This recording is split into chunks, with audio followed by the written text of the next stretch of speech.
વર્તમાન ગુજરાત સરકારના બજેટ સત્ર સમયે જે કલાકારોને બોલાવીને ત્યાં અભિવાદન કરવામાં આવ્યું, એમાં ક્યાંક ને ક્યાંક ગુજરાતમાં જેની ખૂબ નામના છે એવા ઠાકોર સમાજના કલાકાર ભાઈ શ્રી વિક્રમભાઈને આમંત્રણ ન મળ્યું.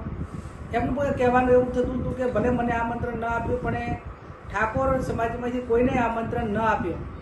તો એ બાબતમાં હું માનું છું ત્યાં સુધી કોઈ નિર્ણય લેવાવાળાની કે બોલાવવાવાળાની કે આમંત્રણ આપવાવાળાની કોઈના માટે સરખો ભાવ હોવો જોઈએ.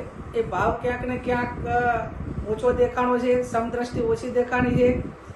બાબા સાહેબ આંબેડકરે આપેલા બંધારણ પ્રમાણે દરેકને સરખા અધિકારો મળેલા છે અને ડેમોક્રેસી જ્યારે લોકશાહીના મંદિરમાં આમંત્રિત કરતા હોય ત્યારે આ વિશ્વમાં સૌથી મોટો લોકશાહી દેશ છે અને એ બાબતમાં ક્યાંક ને ક્યાંક જે નિર્ણય લેવાવાળા છે એ ઊણા ઉતર્યા છે અથવા તો એમની જે ભાવના છે, એમનો જે પ્રેમ છે એ ક્યાંક ને ક્યાંક કોઈ સમાજ માટે ઓછો દેખાતો હોય એવું મને પોતાને લાગે છે.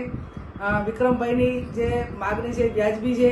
આવનાર સમયની અંદર વિક્રમભાઈને કે તમામ કલાકારોને કે કોઈ પણ ક્ષેત્રના લોકોને જ્યારે ઇન્વિટેશન આપવાનું થાય કે કોઈ ક્ષેત્રની અંદર એમને સન્માન આપવાનું થાય ત્યારે એમને સરખું સન્માન મળે એવી હું અપેક્ષા રાખું છું.